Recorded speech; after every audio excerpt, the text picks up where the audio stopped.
Have you ever felt like your emotions were a physical weight?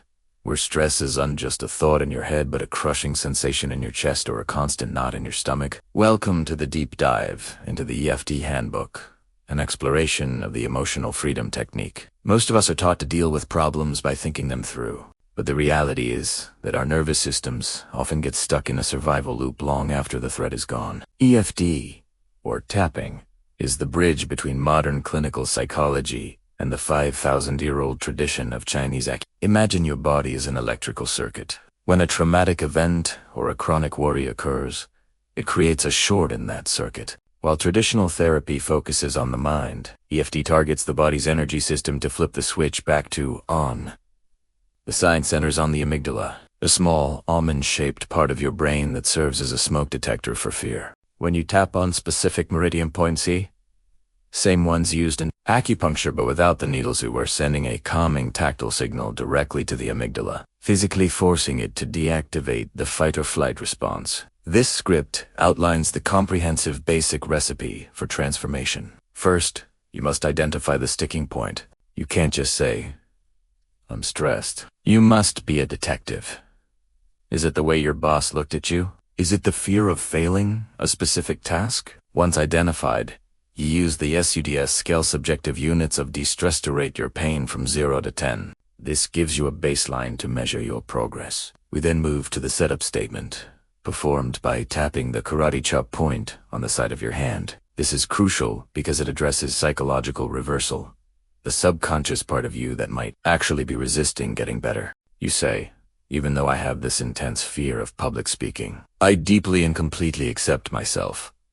By acknowledging the problem and practicing self-acceptance simultaneously, you break the cycle of shame. Now, we enter the tapping sequence. We start at the crown of the head, the meeting point of all energies, then the eyebrow point, where the bladder meridian begins, associated with trauma and frustration. Moving to the side of the eye, we target the gallbladder meridian to release anger. Under the eye handles the stomach meridian, dealing with anxiety and cravings. Under the nose targets the governing vessel, helping with shame and powerlessness. The chin point addresses the central meridian, releasing feelings of being stuck.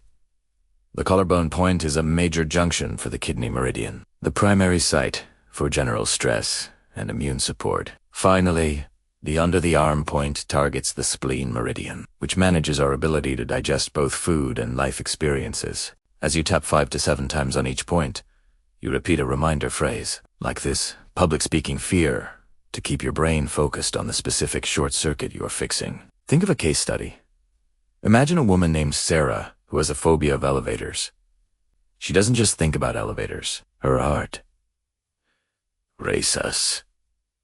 By tapping while visualizing an elevator, she uncouples the image of the elevator from the physical panic response. After 3 rounds of tapping, her 10 on the scale might drop to a 4.